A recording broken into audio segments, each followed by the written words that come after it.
All opinions and quotations in no way represent River West Radio and are the sole responsibility of the producer, guest, and callers. River West Radio is not liable for any legal issues arising from the content of this program. You are obsolete, Mr. Wordsworth. You have no function, Mr. Wordsworth. You're an anachronism, like a ghost from another time. I am nothing more than a reminder to you that you cannot destroy truth. You're a bug, Mr. Wordsworth, a crawling insect, an ugly, misformed little creature who has no purpose here, no meaning. I am a human being. I exist. And if I speak one thought out loud, that thought exists, even after I'm shoveled into my grave.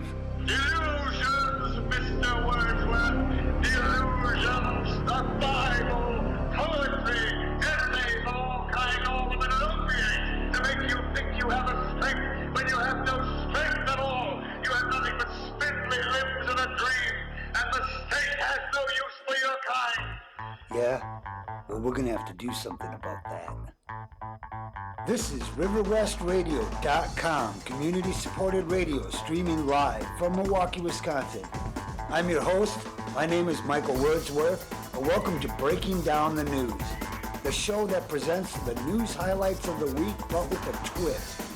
Breaking Down the News is more concerned in bringing you information that wasn't covered on the front pages. Headlines you don't want to miss, because not listening could be dangerous to your freedom, liberty, and health. Good afternoon and welcome. It is August 8th, 2012. This is Breaking Down the News, and I am Michael Wordsworth. Thank you for joining us today. Who has not yet heard about the recent shootings at the Sikh temple here in Milwaukee, Wisconsin? Actually, we've made national news once again. It's really incredible. Unfortunately, we always tend to make it for these reasons that I would rather not be known for here in this city. I'm sure you feel much the same way I do. We have a special guest that is going to be coming on to talk about recent events at that Sikh temple. Unfortunately, I was not able to get that person on today. He might pop in later on the show, so stay tuned. It might be there. It's hard to say, but definitely we're going to provide coverage on that. We're also going to be providing coverage today about issues related to the temple shooting to show some of the hypocrisy out there. As you might be aware, Muslims and Sikhs are often confused, and there has been a recent uprising against Muslims in terms of the media ever since 9/11. Unfortunately, Sikhs who are actually from India, they are not from Arabia, Saudi Arabia, or Iran, or any of the other what are considered Middle Eastern countries. They're, in fact, from India. I'm going to be doing a report about a police officer that mistook a Sikh gentleman as a Muslim, and it was a real hate crime. What we have in the media right now is just talk about this lone gunman Nazi guy who allegedly came in and shot up all these people, and then it's a little confusing if you, depending upon what media reports you get. Did he kill himself? Was he shot? The details are still being worked out here. It's going to be weeks as we uncover what's going on, and I am going to stick on topic and be there with you. Hopefully we'll get our guest in today. I am Michael Wordsworth. Thank you, because these will be words worth listening to today. We'll be right back. You're listening to RiverWestRadio.com. When you're out on the road, you want to know them tires are touching the pavement. You want rubber to concrete. When you're out there, you want to drive knowing that you're in control of the wheel. But what about your government? Don't you think your government should have its reality check and the rubber hit the pavement? What's going to put the brakes on the rampant fiscal spending, budget problems? It's not the voter, it's not the constituents, it won't be the leaders. The problem ain't the leaders, it's the followers. Get behind the wheel, America.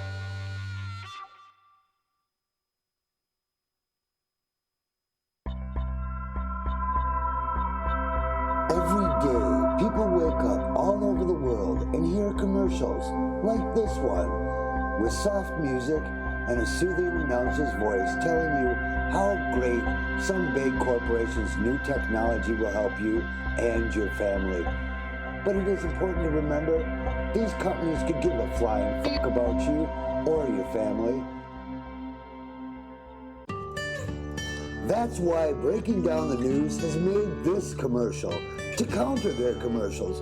Don't be fooled by them. The battle is to gain control of your mind through media propaganda.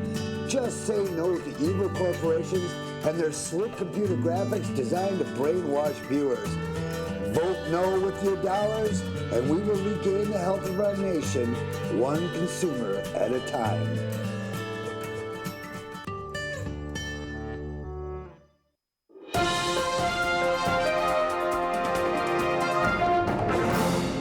And we're back. Thank you for joining us. This is Breaking Down the News. I am Michael Wordsworth with Wordsworth Listening To. Today we're going to cover more than just the Sikh temple crime, the murders that took place recently. We're going to spill over into a state-sponsored anti-Sikh hate crime the media ignores, because that is what this show is about. Bringing you the news that wasn't in the mainstream media or should have been on the front pages.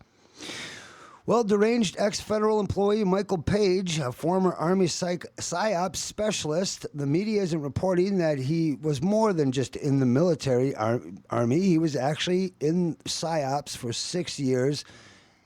Well, this gentleman, actually this poor deranged ex-federal employee, Michael Page, I shouldn't even call him a gentleman because he's lost that status. He has committed what has been variously described as a hate crime and an act of domestic terrorism by murdering 6 people gathered for worship at a Sikh temple in Oak Creek, Wisconsin. Since the alleged murderer himself, Michael Page, is dead, we can only speculate as to his motives and those of his reported accomplices as well. There is little room for speculation, however, in regards to attitudes and motives of a uniformed assailant who severely beat an innocent and helpless Sikh in an incident that took place 5 years ago, about 112 miles south of Oak Creek.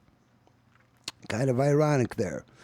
The perpetrator's motive was to steal the victim's property, and there was no ambiguity about the fact that he despised the victim on the basis of his perceived ethnicity.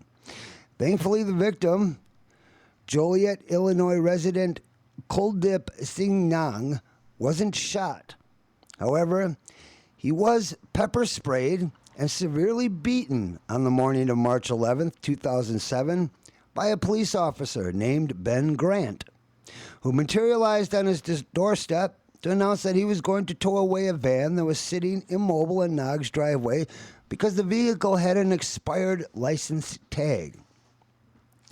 Okay, this gentleman, 112 miles south of Oak Creek, here in Wisconsin, is a Sikh temple member.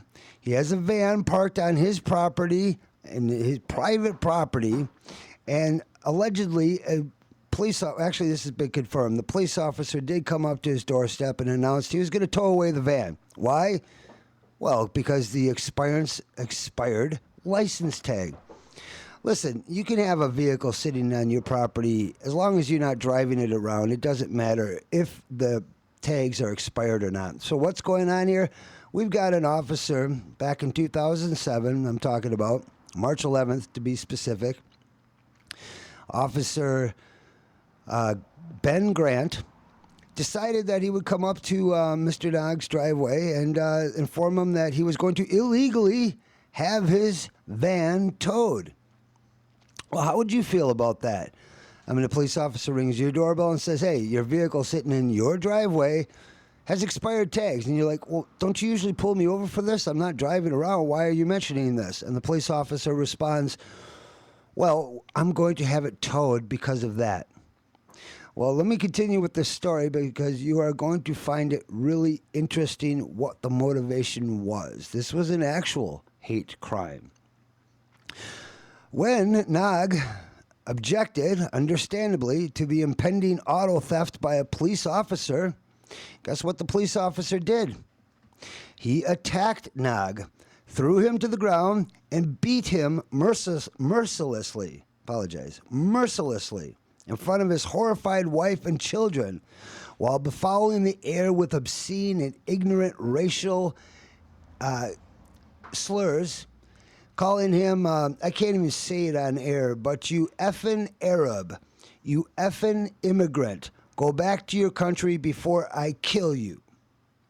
Okay, this is not the actions becoming of a police officer. 1, the officer's breaking the law. 2, he's making a hate crime. 3, the idiot officer doesn't understand that this gentleman is Sikh. He is from India. Yes, they both wear turbans. And for some of us in the West, that might be scary now because the news media has us portraying all the Muslims as terrorists. That's the reason why it's the new reason we need to be afraid, be very afraid. But here you have a police officer whose hatred and prejudice for Arabs overwhelms and overcomes his common sense. He's taken this upon himself to, and look, 2007 is long after 9/11. This was not in the midst of the frenzy where all of a sudden America was freaking out on anybody that wore a turban. So, how did this work out? How did this work out when the police officer came up to him and said, look, I'm going to illegally take your van? He started calling him names, saying, you effing Arab, you effing immigrant, go back to your country before I kill you. Now, that's a threat to kill somebody. Look, even a police officer can't do that. I know they get away with these things a lot of times, but hey. Well, Nag was a Navy veteran for his service in the first Gulf War. Now, can you not see the sad, it's more than ironic, it's tragic. Here you have an ex-Navy veteran who received the Bronze Star for his service in the first Gulf War. Minding his own business, living in the country. This guy went, people who join the military, some of them are, not credible people, but there are a majority of people in the military. When I served in there, it was to serve the country, it was to serve the nation, and to protect them against enemies, foreign and domestic. We swore an oath to the Constitution of the United States, not to the president, not to the flag, to the Constitution of the United States, because without that Constitution and Bill of Rights, there isn't a United States. You just have a country, a rose by any other name. It's not, this has got the reverse of that. Well, Nag was already residing in his country when the officer said, go back to your country before I kill you. Nag was born here. Granted, he had difficulty recognizing it after being assaulted on his own property by an armed, tax-devouring bully. As is often the case in acts of state-sponsored terrorism of this kind, the victim was eventually convicted of aggravated assault for the supposed crime of trying to cover his head for protection against repeated club, the little batons that they carry. This officer repeatedly beat him about the head, inflicted terrible damage, and Nag, understandably, like any human being would do, he tried to cover his head. You can't fight back against a police officer. If they're beating you and you lift a finger to touch them, it's assault of a police officer, a very serious crime. It should be. I'm not condoning any violence against police officers. I wish we had only good, true citizens coming forward to take these jobs. A lot of times in the police force, I don't know. I'd have to say you got, I don't know what percentage of them are bad apples. But clearly this officer that's coming up, he is committing a hate crime. He is illegally attempting to steal this poor Nag, his van, and now he's beating him on the front stairs. And Nag, in his own defense, he testified during his trial 2 years later. He said, I was just trying to cover up with my arms. He kept telling me, go home and you effing Arab. Nag clarified in court, he's not a Muslim, but he says if he was, is that a crime in America? No, it's not, Nag. It's not a crime to be Muslim. Prior to being assaulted and abducted by Grant, Bad Officer Grant, Nag had seen his home defaced with graffiti and conveying essentially the same message that had dribbled down Grant's tax-fattened chin. On 2 other occasions, vandals had shot at the family's house with a BB gun. I mean, apparently a message was being put forth to the Nog and his family there. Ex-Navy veteran who won the Bronze Star in the first Gulf War is having his house graffitied, vandalized, and shot at with a BB gun. And now you got Officer Grant, who just one day shows up to say, "I'm taking your van." Well, Officer Grant was ostensibly enforcing a municipal quality of life ordinance of a kind routinely employed to extort revenue on behalf of the ruling criminal clique. That ordinance permits police of ticket and tow away of inoperable vehicles from private property. Well, I apologize. I should have clarified that earlier. As far as I know, here in Milwaukee, they cannot just take vehicles off your property. How many vehicles are sitting on properties around that? The reason why they're sitting on some of these properties is because they're not operable. Either the engines has problems, the car itself has mechanical issues, or the person doesn't have the proper licensing or insurance, and they have it on there. Well, apparently, I apologize. I want to clarify, retract, as they say.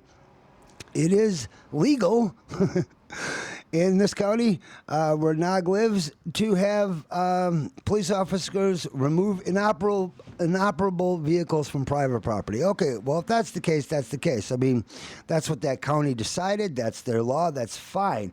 Still, nonetheless, Nog gave no reason for this officer to beat him. Of course, he objected. Why wouldn't you object? There's nothing wrong with objecting, but clearly this officer was there with a vendetta. He was not merely there to enforce some stupid law that requires that police, they can't get people pulling them over to write them tickets. They got to make a law to go on your private property and take your property, which is asinine, but if that's the law in that county, that's the law. But what isn't the law is you can't beat a gentleman, a United States citizen, ex-member of the United States Navy that fought in the Gulf War. You cannot beat him about the head with your baton, saying, "You effing Arab, go back to your own country," when this was the very country that this man went and fought for. Despicable. Despicable. Singh explained. This was the first instance, the first notice of any kind Nog received that his van was in violation of the local ordinance. Since the van had never been ticketed before, the appropriate action would have been to leave a windshield advisory warning that it would be towed within a certain time. Mr. Knapp and his family never received the proper notice. Furthermore, the license decal was too small to be seen from the street, even by an officer trolling for revenue-generating code violations. How did that van come to Officer Grant's attention? Well, this quote from Nog's attorney, Paul Chawla, pointed out the police apparently received a telephone complaint from a neighbor. Now, that's what tipped him off. "There's a van next door, and its license plates are expired. Help, police, help me. He's wearing a turban. I'm scared of Muslims with turbans." Well, he's not a turban-wearing Muslim. He's actually a turban-wearing Indian. He's actually Sikh. "I don't care. I'm too ignorant to know the difference. Please, police." Well, maybe somebody called, maybe somebody didn't. Obviously, this officer didn't need any other reason. This is all they could find on the guy to harass him. Good job. Good job. It's entirely possible that the beating Nog suffered and the spurious criminal conviction inflicted on him resulted from an anonymous tip phone in by someone residing nearby, and the word neighbor wouldn't apply here, who resented the presence of a turban-wearing man he considered to be a effing Arab. In any case, this racially charged crime was an act of state terrorism by a local police officer that was ratified by the justice system. Predictably, the police state profiteers at the Southern Poverty Law Center didn't consider it worthy of their attention. The mainstream media did not consider it worthy of their attention. You make of that what you want. I'm Michael Wordsworth. We'll be right back. Thank you for listening on this wonderful August 8th, 2012. We've got more news. Hold on. You're listening to RiverWestRadio.com. Are you tired of commercials always telling you that you're tired? When you know you're tired because you wake up early and go to bed late, and every moment in between is spent trying to figure out how you're going to make the next dollar. Well, you're not alone. Millions of Americans are walking around in a sleep-deprived, zombie-like state, amplified by psych meds and pharmaceuticals found in their drinking water. So just be glad you're not one of them, unless you are, in which case I'm sorry you had to hear this. But wait, there's more. If we keep at this current pace, we will surely lose our democratic republic and soon be standing in food lines for the poisonous rations the new totalitarian government will hand out. Don't delay, get involved, get informed. And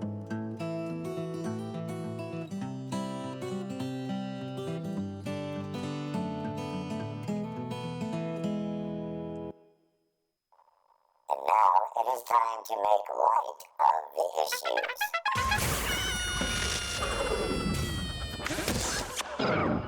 War criminals. I mean, we used to hunt down war criminals, put them on trial, and have them executed.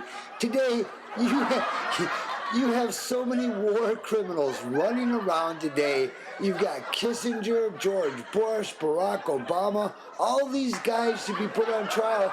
George Bush can't even go to Switzerland anymore. I'm telling you, they wanted to arrest him. But in America, it's just, yeah.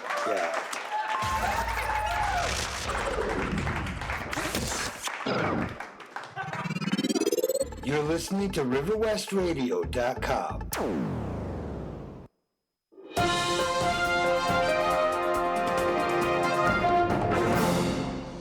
And let's talk about the neoconservative war criminals in our midst. This article from Paul Craig Roberts. Dr. Paul Craig Roberts served under as Secretary of Treasury of State under Ronald Reagan. And he has this information here, which I thought worth reading. The State Department has an office that hunts German war criminals. Bureaucracies being what they are, the office will exist into next century when any surviving German prison guards will be 200 years old. From time to time, the State Department claims to have found a lowly German soldier who was assigned as a prison camp guard. The ancient personage, who had lived in the U.S. for the past 50 or 60 years without doing harm to anyone, is then mercilessly prosecuted, usually on the basis of hearsay. Dr. Paul Craig Roberts has never understood what the State Department thinks the alleged prison guard was supposed to have done, freed the prisoners, resigned his position, when Prussian aristocrats, high-ranking German army generals, and Field Marshal and national hero Erwin Rommel were murdered for trying to overthrow Hitler. What the State Department needs is an office that rounds up American war criminals. They are in abundance and not hard to find. Indeed, recently 56 of them made themselves public by signing a letter to President Obama demanding that he send in the U.S. Army to complete the destruction of Syria. Well, there you go. And it's people, Syria, and that's exactly what Washington is doing. Well, at the Nuremberg trials of the defeated Germans after World War II, the U.S. government established the principle that naked aggression, the American way in Afghanistan, Iraq, Libya, Somalia, Pakistan, and Yemen, is a war crime. Therefore, there is a very strong precedent for the State Department to round up those neoconservatives who are fomenting more war crimes. But don't expect it to happen. Today, war criminals run the State Department and the entire U.S. government. They are elected to presidency, the House, and the Senate, and appointed to federal courts as judges. American soldiers such as Bradley Manning, who behave as the State Department expects German soldiers to have behaved, are not honored, but are thrown into dungeons and tortured, while a court-martial case is concocted against them. Hypocrisy is Washington's hallmark, and all but the most delusional are now accustomed to their rulers speaking one way and behaving in the opposite. It is now part of the American character to regard ourselves as members of the virtuous nation, the indispensable people, while our rulers commit war crimes around the globe. Whereas we have all been made complicit in war crimes by our government, it still behooves us to know who are the active war criminals in our midst. who have burdened us with war criminal reputation. Sorry, I'm not sure what that was. It was not me. Maybe it was. I don't know. You can learn the identity of many of those who are driving the world into World War III. Well, there we go. I'm not sure what the heck that is, but apparently we have a video played here. Oh, okay. I see what this is. Sorry about that, people. In the middle of an article. I'm running my own audio and video, so what are you going to do? I accidentally brought up another article that immediately started playing a video. So, all right, back to the article at hand. According to the letter signed by 56 neoconservatives, only the Syrian government is responsible for deaths in Syria. The Washington-sponsored and armed rebels are merely protecting the Syrian people from the Assad government. According to the letter's signers, the only way the Syrian people can be saved is if Washington overthrows the Syrian government and installs a puppet state attentive to the needs of Israel and Washington. Does that sound familiar, folks? Do we not see what's going on? Among the 56 signatures are a few names from the Syrian National Congress, believed to be a CIA front, and a few names from dupes among the Goyim. The rest of the signatures are those of Jewish neoconservatives tightly allied with Israel, some of whom are apparently dual Israeli citizens who will participate in the formation of U.S. foreign policy. The names on this list comprise a concentration of evil, the goal of which is not only to bring Armageddon to the Syrian people, but also to the world. The letter to Obama is part of the propaganda operation to demonize the Syrian government with lies in order to get rid of a government that supports Hezbollah. The Muslims in southern Lebanon, who have twice driven the vaunted but cowardly Israeli army out of Lebanon, thus preventing the Israeli government from achieving its aim of stealing the water resources of southern Lebanon. Not a single sentence in the letter is correct, however. Listen to this one, for example. Quote, the Assad regime poses a grave threat to national security interests in the United States. Really? What utter total absurdity. And the morons who signed the letter pretend to be security experts? Gravely misinformed.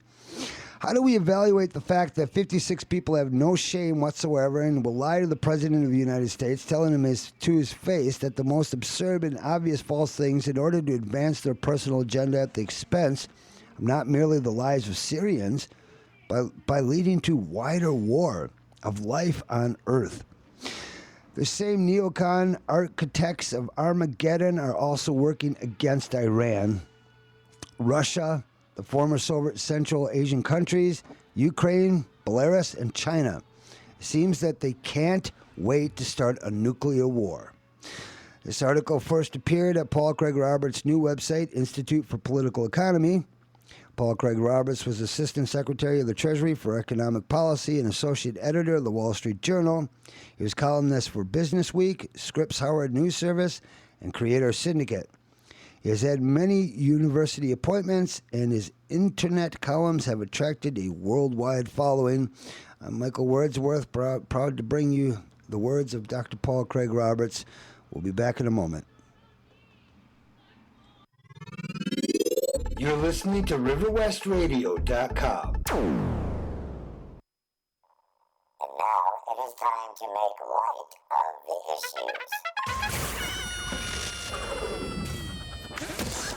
issues. Economists, that's right, economists. You know they're about the most useless thing. They're paid to be wrong 2/3 of the time. And I'm telling you, our economy, they keep telling us our economy is getting better, right? Right? I mean, what a joke. It's like Hitler reporting back to the German people that he's winning the war. Isn't it? Isn't it? I mean, just look at the jobs market right now. It's just ridiculous, huh? We must be having a jobless recovery. A jobless recovery.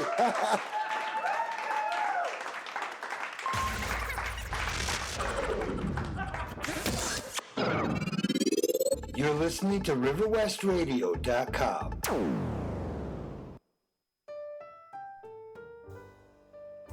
The kitchen is the heart of the home, but at Monsanto, we're a megalithic agricultural group attempting to destroy farmers all across your country. We bring you horrible foods that attack your stomach lining, DNA, give you kidney and liver failure. Monsanto, bringing Franken foods to your family at home. Don't you just hate us? Say no to GMO.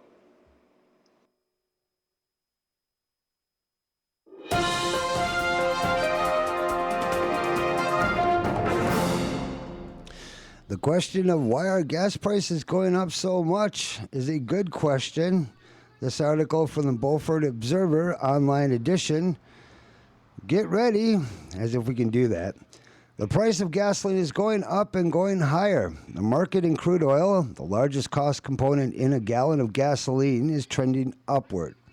But it is worse than that. Indications are the Obama environmental policies will cause several refineries to shut down because, among other reasons, they cannot sell gasoline for enough to cover their costs. Those increased costs are a direct result of EPA regulations.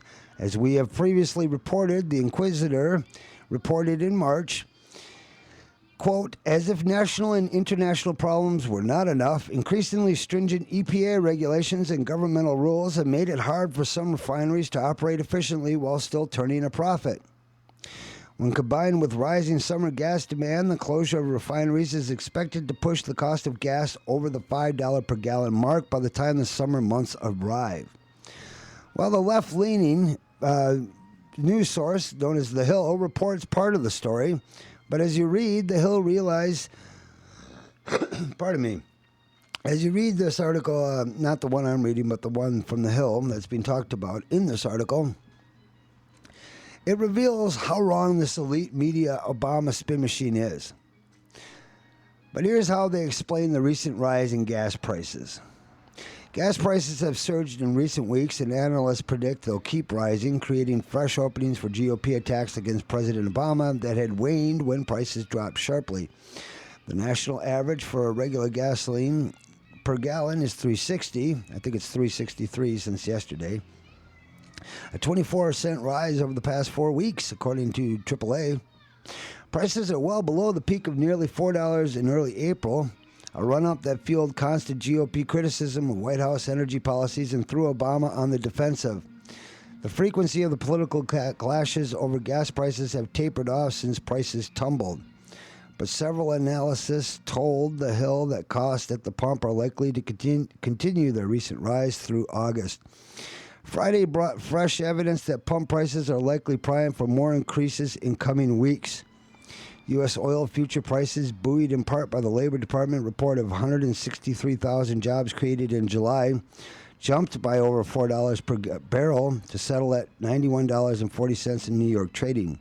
Prices for European Brent crude, which some U.S. refiners use, also rose sharply. A continued rise in oil prices, which had fallen below $78 per barrel for U.S. crude in June, would fuel what analysts say is already going to be some pump price increases on tap. I'm expecting that over the next couple of weeks, gasoline prices are going to continue to drift up another 10 cents a gallon, said Andrew Lipow, president of Lipow Oil Associates. He predicts a peak in the range of $3.70 to $3.80. Tom Closa, the chief analyst at the Oil Price Information Service, sees prices in the $3.60 to $3.75 range this month before easing back after Labor Day. Several analysts predicted that prices will recede again in September as the driving season tails off and refiners are able to move away from more expensive summer blends, among other factors. But that still leaves weeks for Republicans to try and lay rising pump prices at the feet of Obama and Democrats, even though experts say that the federal policymakers have little effect either way on prices that are tethered to global oil markets. Kirsten Kukowski, a spokeswoman for the Republican National Committee, said pump prices will be part of the political messaging, alongside other staples like jobs data.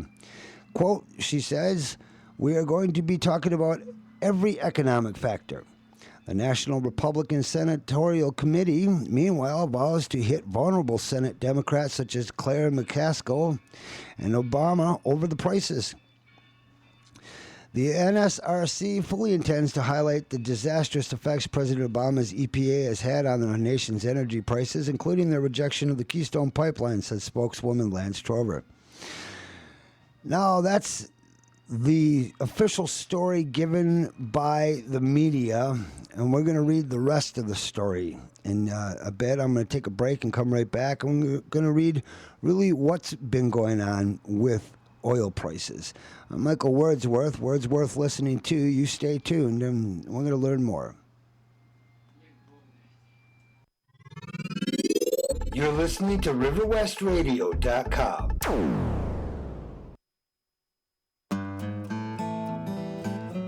Are you tired of commercials always telling you that you're tired?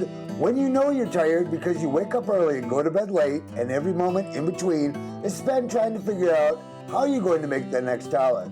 Well, you're not alone. Millions of Americans are walking around in a sleep-deprived, zombie-like state, amplified by psych meds and pharmaceuticals found in their drinking water. So just be glad you're not one of them, unless you are. In which case, I'm sorry you had to hear this. But wait, there's more. If we keep at this current pace, we will surely lose our democratic republic and soon be standing in food lines for the poisonous rations the new totalitarian government will hand out. Don't delay. Get involved. Get informed.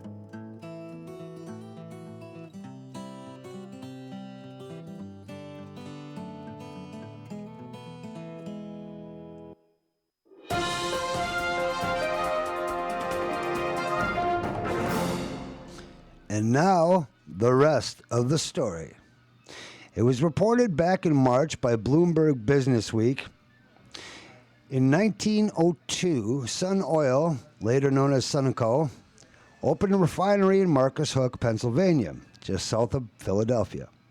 For its first few decades, the facility refined Texas crude into gasoline. Eventually, it imported its crude from West Africa and other foreign sources.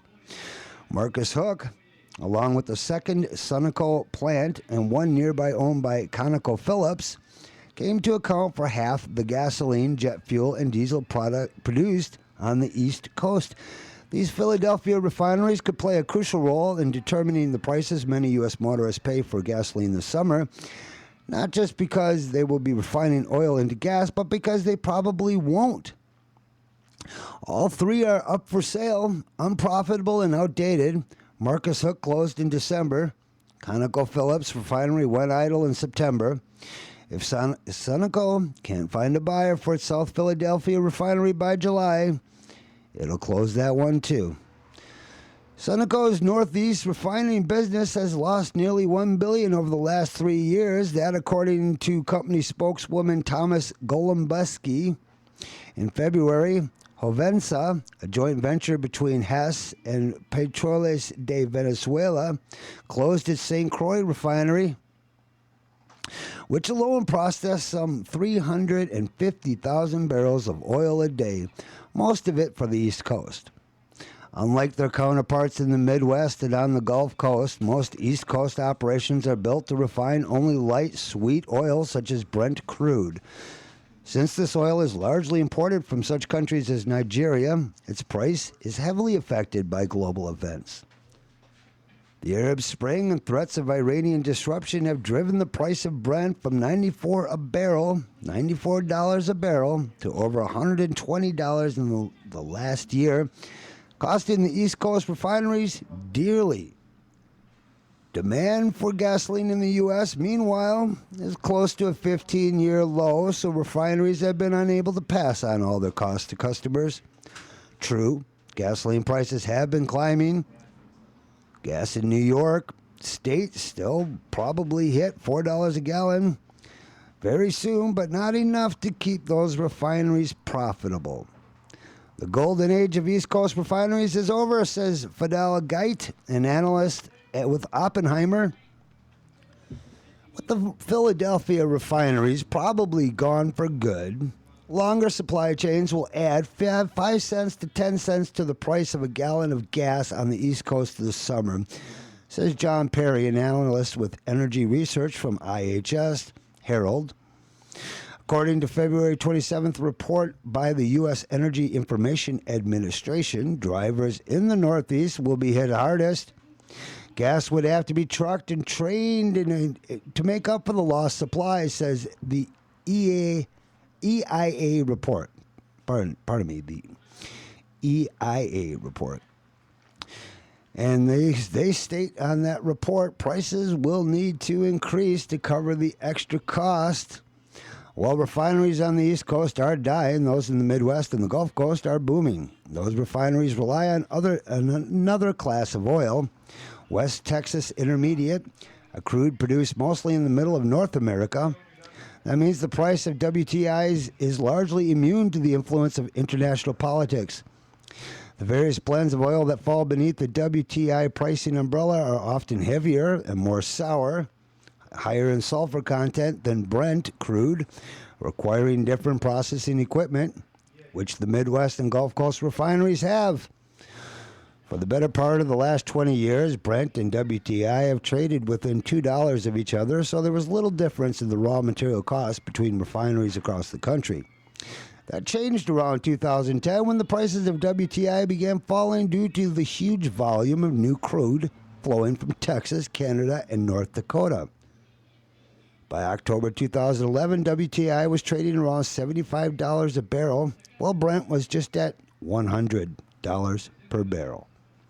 Refineries on the East Coast have limited access to WTI crude. Only one pipeline, the overtaxed 5,500-mile Colonial, connects the Northeast to the Midwestern supplies. Plus, most Eastern refineries didn't spend the money to handle the cheaper sour crude coming from South America and the Canadian tar sands. The East Coast never made that investment to process the sour stuff, and now they're paying the price, says Mike Ledger, president of refinery consulting firm Turner Mason. HollyFrontier, meanwhile, which runs 6 refineries in Texas, Oklahoma, Kansas, Utah, and Wyoming, made $1 billion in profits in 2011. Plans are now afoot to pipe an oversupply of crude in Oklahoma to the Gulf Coast, where it would be refined.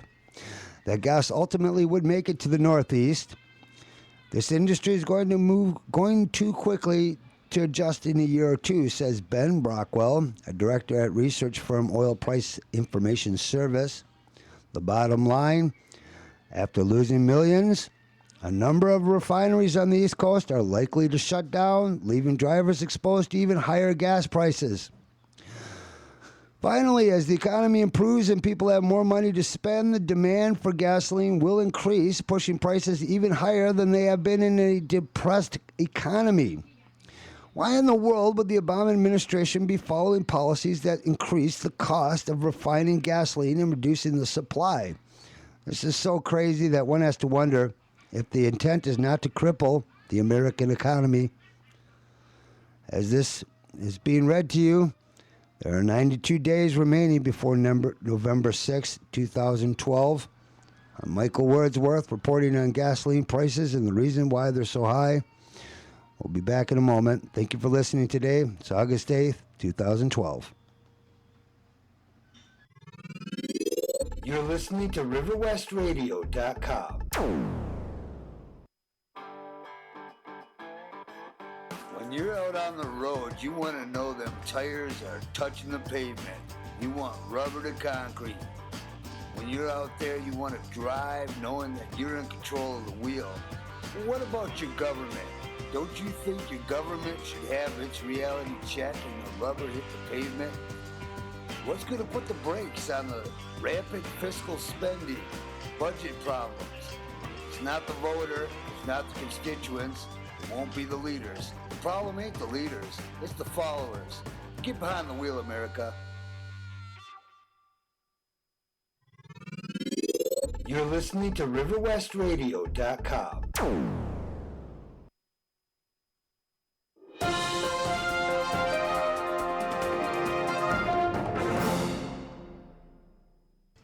Iran nuclear plants hit by a virus playing AC/DC. This happened on July 26, 2012, and this is from BusinessWeek.com.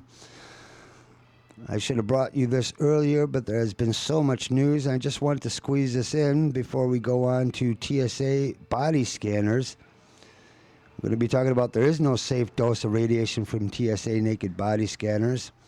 A lot of good information coming up. But let me read this to you. Iran nuclear plants hit by virus, computer virus they're talking about, playing AC/DC. Iran's nuclear facilities have suffered a cyber attack that shut down computers and played music from the rock band AC/DC, the F-Secure Security Labs website said. I wish they would have told us what... Oh, no, Thunderstruck. That's something. A new worm targeted Iran's nuclear program, closing down the automation network at the Natanz and Fordo facilities, the internet security site reported, citing an email it said was sent by a scientist inside Iran's Atomic Energy Organization. The virus also prompted several of the computers on site to play the song Thunderstruck by AC/DC at full volume in the middle of the night, according to this email, part of which is published in English on the website. I don't know who was... How could I know who was responsible for that? But, geez, I guess at least somebody... It's kind of like... It reminds me of Apocalypse Now when they were playing Flight of the Valkyrie. You know, the da-da-da-da-da-da-da-da-da-da during their attack on the Viet Cong kind of thing. So let me take a 2-second break here. We're going to talk about there's no safe dose of radiation from TSA naked body scanners. Well, that's not a surprise, but what are you going to say? And before we do that, we're going to fly down to DFW real quick. That's right. I'm going to fly down to DFW right now. And in 2 seconds, I'm going to be doing a report on the front steps of the Dallas-Fort Worth Airport. You don't believe me? All right, here we go. Ready? Boing! The TSA has consistently made the news with bad reports about its moral conduct, questionable employees, civil rights violations, everything from workers stealing cash out of travelers' luggage to trafficking drugs through airport security gates. Congresswoman Blackburn recently brought to the news media an awareness of the TSA's hiring of known child molesters and child porn collectors. My question is, why are we putting up with this?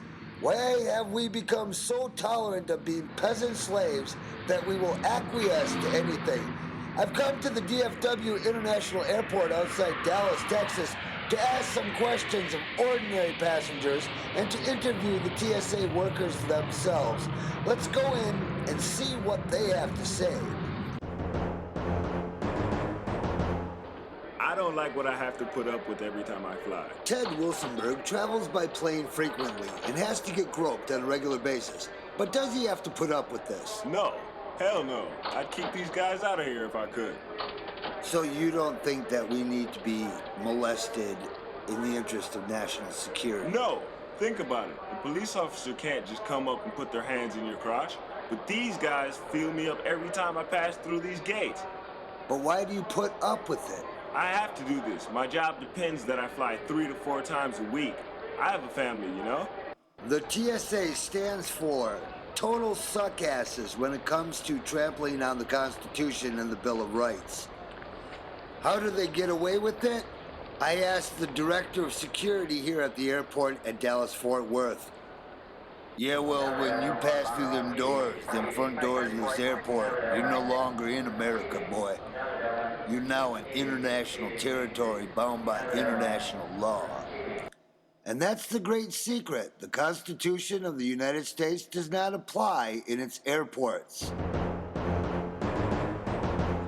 Since September 11th, 2001, the Bill of Rights has been circumvented because of the threat of terrorism, when in actuality, you're more likely to die from a bee sting or be struck by lightning than actually be affected by terrorists.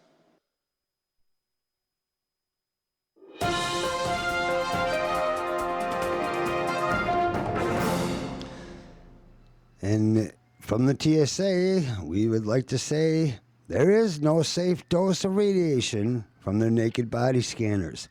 This article from Natural News. Listen up close. Beside the fact that they're being operated by an agency that demonstrates on a daily basis a disdain and disregard for discretion, privacy, and professionalism, the Transportation Security Administration's full-body backscatter X-ray machines are not safe. That's the diagnosis of Dr. Dong Kim, the neurosurgeon who treated U.S. Representative Gabrielle Giffords from Arizona when she was shot in the head in January 2011 by a crazed gunman in Tucson. This quote, "There is really no absolutely safe dose of radiation," said Kim, chair of the Department of Neurosurgery at the University of Texas Medical School. He goes on to say each exposure is additive and there is no need to incur any extra radiation when there is an alternative. In fact, Kim says he doesn't allow the TSA to irradiate him when he travels. He always opts for the individual pat-down when passing through airport security. More opting out is in the works. He's not alone. Dr. Otis Brawley, a chief medical officer of the American Cancer Society, also says he opts out of the X-ray, citing concerns that the machines may not be properly calibrated and inspected in a timely manner. That kind of apprehension is spreading. The European Union is concerned about the radiation levels emitted by backscatter X-ray machines that has put a moratorium on their use continent-wide. A moratorium is a vote that would allow them to change their current system. I wish we had one here in America. The more is known about these backscanners and their potential for cancer-causing radiation, the more dangerous they seem. The machines, according to the Alliance for Natural Health, emit X-ray signals that skim the entire surface of your skin instead of being directed to a localized area of your body, which means that the radiation levels could be 10 to 20 times higher than the manufacturer's calculations. The low-level ionizing radiation emitted can also cause skin cancer. The not-for-profit investigative journalist group known as ProPublica filed a report in November 2011 citing similar health concerns from noted radiation safety experts who had gathered in Maryland to evaluate a backscatter machine called Secure 1000. When the experts learned the machine used X-rays to see through people's clothing, they were rightfully alarmed. Many within the group, which convened at the behest of the U.S. Food and Drug Administration, said the way the machine functioned appeared to violate a cardinal rule governing radiation safety, which is humans really should not be X-rayed unless there is some medical benefit. This quote from Jill Lapati, one-time director of New Jersey's Radiation Protection Program, she says, "I think this is really a slippery slope." Raising red flags, you bet. Already such machines were deployed in prisons, but what was next? She and others wondered. Schools, courthouses, airports? Well, Stanley Savick says, I am concerned with expanding this type of product for the traveling public.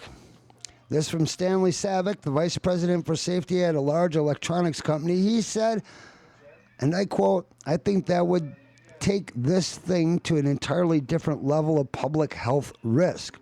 Stephen W. Smith, the machine's inventor, assuaged panelists' angst by asserting them he did not think his machine would see widespread use in the United States. At the time, he told them only about 20 were in the use around the country. Well, the places I think you're not going to see these in the next 5 years is lower security facilities, particularly power plants, embassies, courthouses, airports, and governments. This according to Savick. He says, "I would be extremely surprised in the next 5 to 10 years if the Secure 1000 is sold to any of these." My, how a few months have changed things. Today, of course, the U.S. government has begun sending millions of travelers through the backscatter machines, health risks, and the assessment of legitimate radiation safety experts notwithstanding. What's more, the government has chosen machines despite the existence of a safer alternative. Even the loathsome TSA says is equally effective. The question then becomes, why? More people should be asking their government. Always ask why. I'm Michael Wordsworth, reporting to you about the damaging effects of TSA body scanning machines. We'll be right back. You're listening to RiverWestRadio.com. It's like the roaring 20s all over again. The stock markets are well above 12,000. It's as if nothing could go wrong, or could it? The truth is, the American economy is not as strong as it actually appears. The job reports for June were down, manufacturing down. The actual CPI rate, if you adjusted it correctly, would show that unemployment is at a staggering 22%. 46 million Americans are on food stamps, and guess who runs that program? Not the government, no, Goldman Sachs. I'm telling you, the situation here is more abrupt than we think. Wake up, America. We have hard times coming. And we need to prepare for what lies ahead.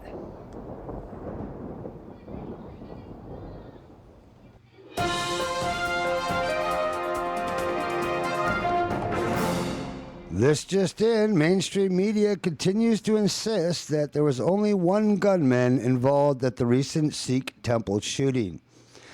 That's right, there appears to be an ongoing cover-up, and we are going to get to the bottom of this in all seriousness. Just covering today's headlines, there's been no turnaround yet. It clearly appears we have a media propaganda, massive attack going on right now against the public. It is an information war, and the media, bought and paid for, they're doing their best to cover this up. But why? Well, we know to them it's a matter of money. They just follow orders. But why the cover-up? We're going to keep going on to it. I have a couple of rumors, a couple of very good rumors. They're only rumors because we can't verify them 100%. And I'm not even going to mention them right now. But there could be something far more interesting going on at that recent temple shooting. I don't know exactly what it is yet. We may never entirely know, but then again, we might.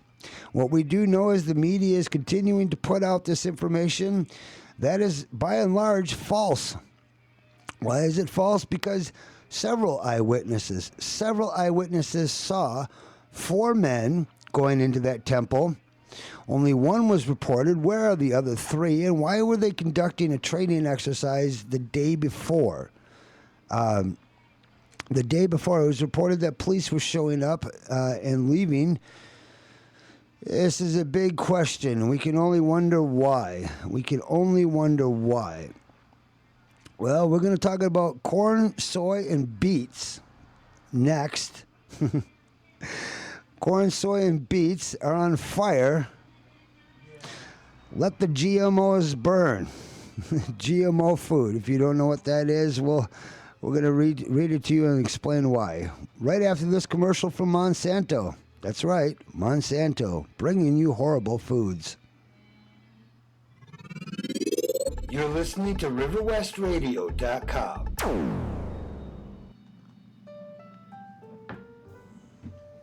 The kitchen is the heart of the home.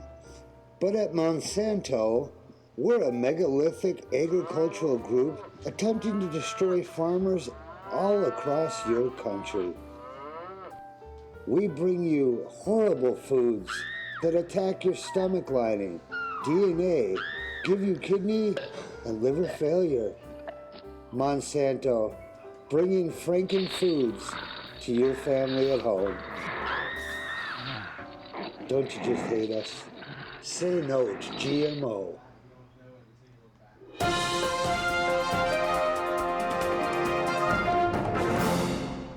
It is epic irony that certain genetically modified vegetables, namely corn, soy, and beets, are burning up in the summer heat and drought that is devastating the entire Midwestern United States. There is a certain serendipitous irony, like bad karma coming home to roost for the greedy corporations that continually put profits ahead of human health and wellness. There's always a price to be paid for unethical business practices, and just about every vegetarian and vegan knows the truth about the detriments to your health from eating vegetables that come from seedlings, which are bred with pesticide in a laboratory.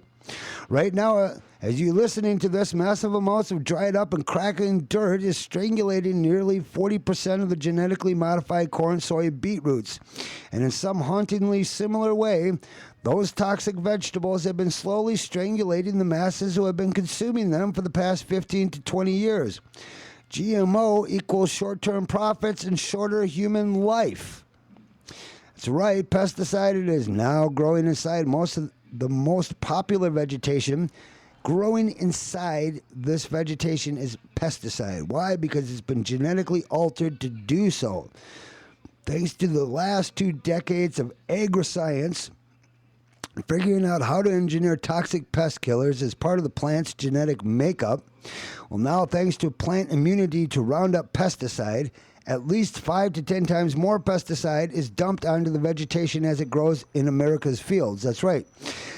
Initially, the claim is made that their genetically modified vegetables will be able to resist Roundup, which is a horrible cancer-causing pesticide. And what do they do in response? They add 5 to 10 times more pesticide onto it, dump it onto it. It's kind of hard to believe, but it's true. And that means that you're getting more pesticide now because of this GMO vegetable concoctions. Well, it means fewer worms, fewer insects, and fewer turtles and rabbits eating away at the plants, which means higher profits for sellout farmers and the contributing corporations. Or does it? Human beings can't eat pesticide or we will get cancer.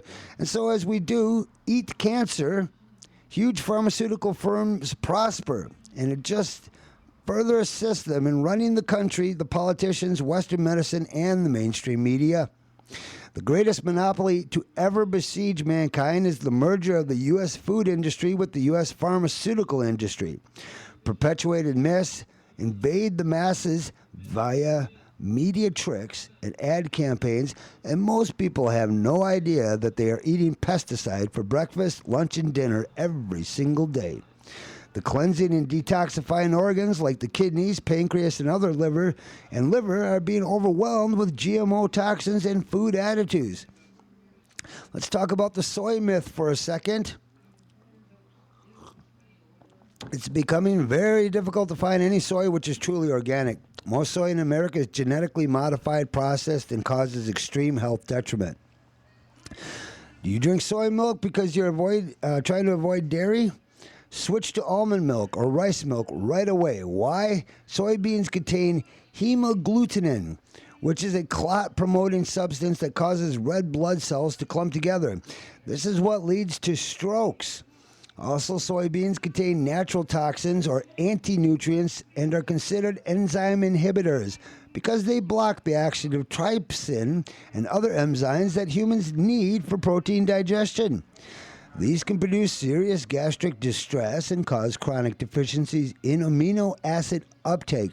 In test animals, they cause enlargement of pathological conditions of the pancreas, including cancer. Soy consumption also increases estrogen. Research shows that hamsters fed with GM soy were unable to have offspring and suffered a high mortality rate. Also, steer clear of soy protein isolate found in most protein shakes and protein bars. Hexane, a petroleum solvent similar to gasoline, is used in the process of when they make the soy. And remnants are found in all non-organic soy-based food. Oh, but you will never find hexane on the label. No, they're not going to say hexane includes hexane. Now with extra hexane. Well, there's a corn plague of genetically modified corn.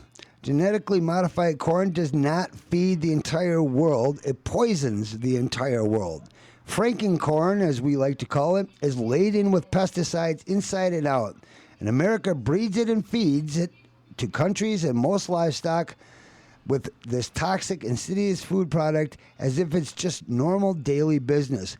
This drought is more like some ancient Egyptian plague for these huge biotech corporations like Monsanto and Dow. This drought is like something out of the Ten Commandments. Monsanto's BT Sweet Frankencorn, the agri-giant's first ever GM corn product, is made available as whole ears right on the cob, so it's not just the processed corn products to watch out for anymore. This quote, What will farmers use to feed livestock if there is no corn? The behind-the-scenes truth is that corn and grain-based animal feed causes digestive infections and disorders in the animals. Those corporate infections and the antibiotics given to treat them are passed on to carnivores all over the world. It's sort of an ancient orange corn on the rise, like the Grim Reaper. Enlist, known by its critics as Agent Orange Corn, is created by Dow AgroScience and is engineered to be immune to D and 4D, an ingredient used in Vietnam that, to 4D, which is an ingredient used in Vietnam that leads to thousands of soldiers coming back from war with cancer. Farmers can douse their crop with this lethal pesticide and boost profits, all while fueling the $100 billion cancer industry. Studies show that 2,4-D exposure is associated with various forms of cancer, Parkinson's disease, nerve damage, hormone disruption, and birth defects. But let's talk about monosodium glutamate for a moment. Monsanto GM beets for monosodium glutamate. Who knew? Anyone wonder why the biotech giant Monsanto would patent beets and prosecute organic farmers for keeping their seeds? You may be thinking that there can't be any massive consumption of beets like there is of corn and soy, but think again. That concentrated salt, MSG, that gives you migraine headaches and causes your children to vomit and gives infants brain damage is mass-produced and mass-distributed in nearly every salty, non-organic product known to mankind. You'll even find it in products that claim to be all natural. Plus, the sugar beet pulp is processed byproduct widely used as feed supplements for livestock. Farmers across the country are planting Monsanto's Roundup Ready sugar beet, genetically engineered for resistance to Monsanto's herbicide glyphosate, marketed as Roundup. Up to 95% of the sugar beet crop in Idaho alone is GMO, totaling 150,000 out of 167,000 acres. Half of the granulated sugar in the U.S. comes from pesticide-laden sugar beets, creating unprecedented health and environmental risks. When did all this MSG mayhem kick into full gear? Well, back in 2005, the U.S. Department of Agriculture changed the classification of Roundup Ready sugar beets from regulated to deregulated. Basically, the USDA and the FDA failed to conduct research into the impacts of human eating Roundup pesticide. The great 2012 drought, a blessing in disguise. Unfortunately, there are many innocent organic farmers suffering from the drought. However, we don't need GM corn, soy, and beets, so let those prices rise. If corn and soy prices went up 100% instead of what the media is warning about 4%, it would be a blessing. Maybe then the masses who think GM means the evolution of farming would stop buying cancer-causing food and start buying organic food that heals the body and prevents disease. It's your choice out there every day, every meal. Every penny you spend can feed pollution and disease or promote nutrition. Vote with your dollars, people. Michael Wordsworth will be right back. You're listening to RiverWestRadio.com.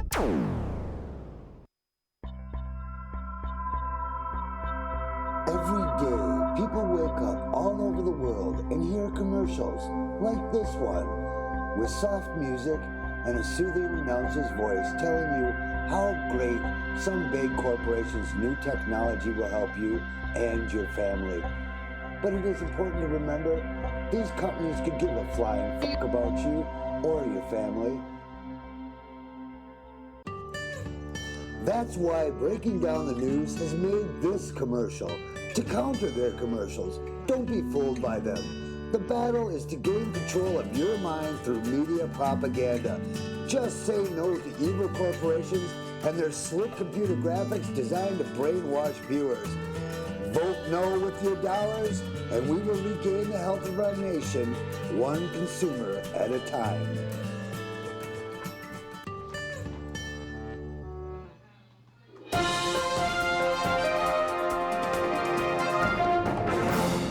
This just in, regarding our very own community here in River West, Wisconsin.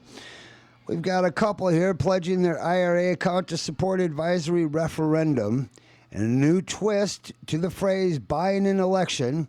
A retired couple who are active in the Move to Amend grassroots campaign to amend the U.S. Constitution have decided to put their money where their mouth is and pay the $19,000 that an advisory referendum will cost Milwaukee. Mary Lon and Jim Ito were instrumental in the effort to get this question placed on the ballot in West Allis, Wisconsin. They're trying to get this advisory referendum placed on the ballot in Milwaukee County. They were told that the only obstacle to the request was the cost of the referendum to the county. This has been done in 137 other cities, counties, and states in our country, and we've never heard that cost of the public was an obstacle to a public referendum, said Jim Ito. This quote from Mary Lon: "We've been dedicated to this cause for 2 years, and we're not going to stop now. When we got this on the ballot in West Allis, the issue of money never came up. If the only thing stopping us in Milwaukee County is the $19,000 cost, then we will pledge to cover this cost ourselves. We hope the county executive will now sign the necessary papers by August 20th to move this forward so we can have this referendum on the November ballot. For more information, you can contact Mary and Jim at marylaan@yahoo.com, or you can call them at 414-265-5801. The county executive must sign the resolution by August 20th to get it on the November ballot. I'm Michael Wordsworth, reading the words of the news as we are handed it to us. Actually, I'm going to have this couple on, hopefully, to talk about their issue. To be honest, I don't know all the facts, and it's something that was brought to my attention, but, you know, that's the way it is. That's why we got to do the investigative journalist thing. We have to look into this, look into the issues. Let me see what other news I got here. I wanted to read about fluoride.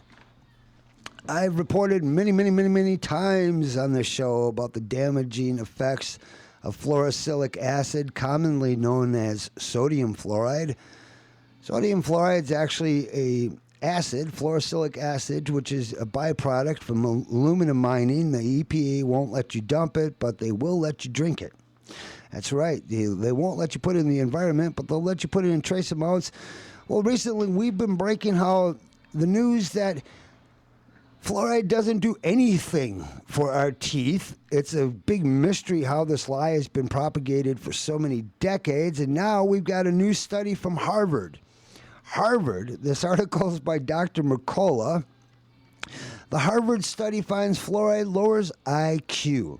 That's right. I've been warning you about this for years, and now, well, we've got another study right from Harvard.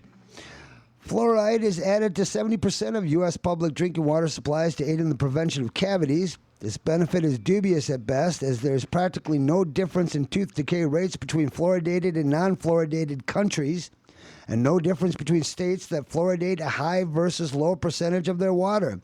Yet while fluoride in drinking water does not decrease rates of tooth decay, numerous studies show that this chemical has a wide array of devastating health effects, one of them being lowered IQ levels. A review of brain studies involving the use of fluoride has concluded that one of the adverse effects of fluoride exposure on children is damage to their neurological development. According to the Harvard researchers, children who lived in high fluoride areas had significantly lower IQ than those in low fluoride areas, with the authors noting, quote, "The results support the possibility of an adverse effect of high fluoride exposure on children's neurodevelopment."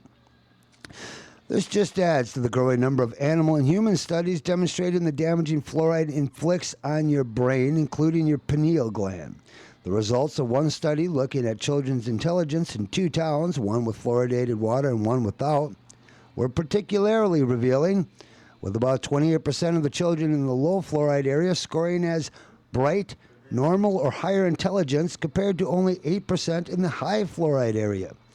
Further, 15% of children in the high fluoride city had signs of mental retardation, compared with only 6% in the low fluoride city. And the study even accounted for other potential variables such as lead exposure, iodine deficiency, or a history of brain disease or head injury. There have been over 23 human studies and 100 animal studies linking fluoride to brain damage. If that's not enough, I don't know what is. This includes such effects as reduction. There's a whole list of them here.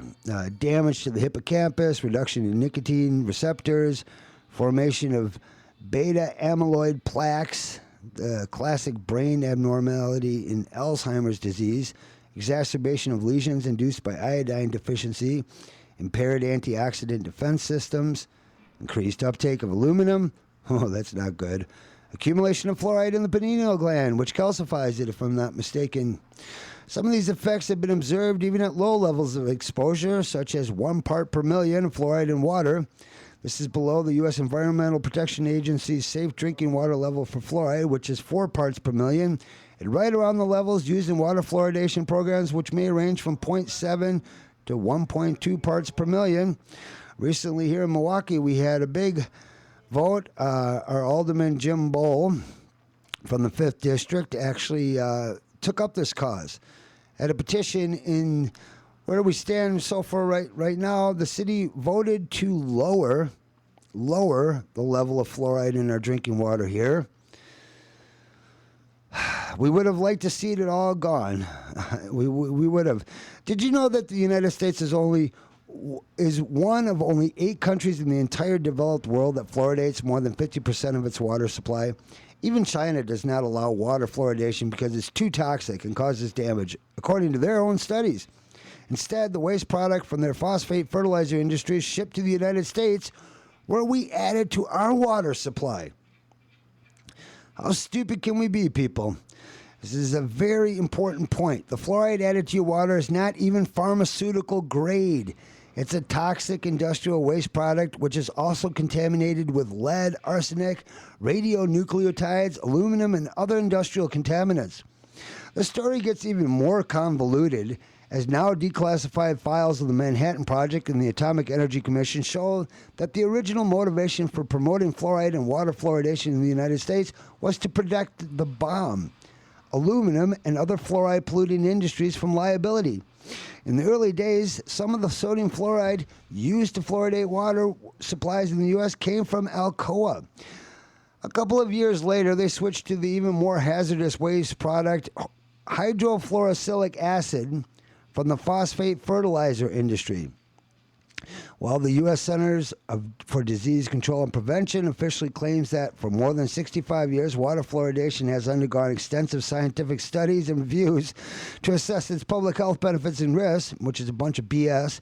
For many years, panels of experts from different health, bunch of BS, said that the scientific fields, they say it's safe and effective. This claim appears to have the flimsiest of foundations. It's BS, point blank. According to a 2006 report from the National Research Council, extensive amounts of research are inconclusive or still missing and need to be conducted to evaluate the whole body impact of fluoride.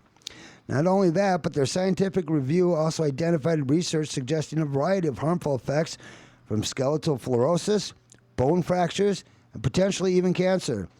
With that in mind, how can the CDC claim that extensive research has concluded water fluoridation is safe for all communities and all residents without differentiation between infants and adults, the sick or the healthy? How can the CDC possibly claim, as they often do, that water fluoridation is one of the top public health achievements of the last century? It's BS. Fluoride is a toxic agent that is biologically active in the human body, where it accumulates in sensitive tissues over time. It wreaks havoc with enzymes and produces a number of serious adverse health effects, including neurological and endocrine functions.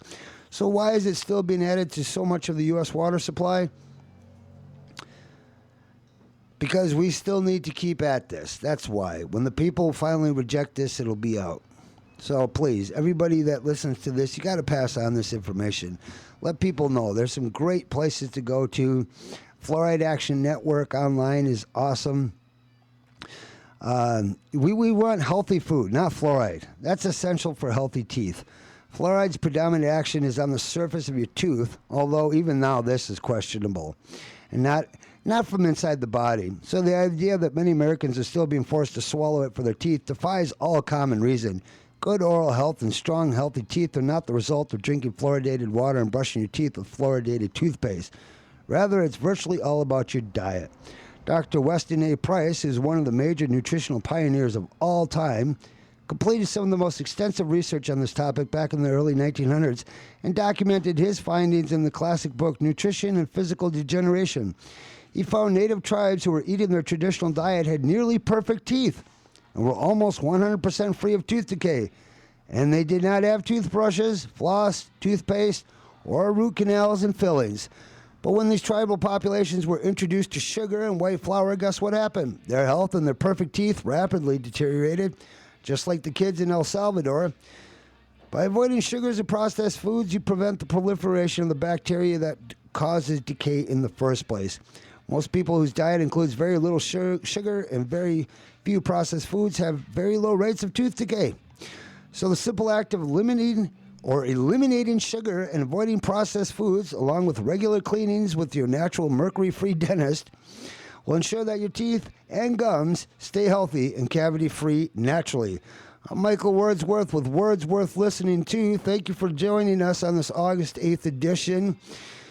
We're going to get some more information on the Sikh temple shooting. There's a lot to be uncovered there, and that story is not over. Till then, you people take care. Again, we have a new website, breakingdownthenews.com. Be sure to check that out. In any case, I will be back Friday at 3:30. Thanks for listening. Peace out, everyone.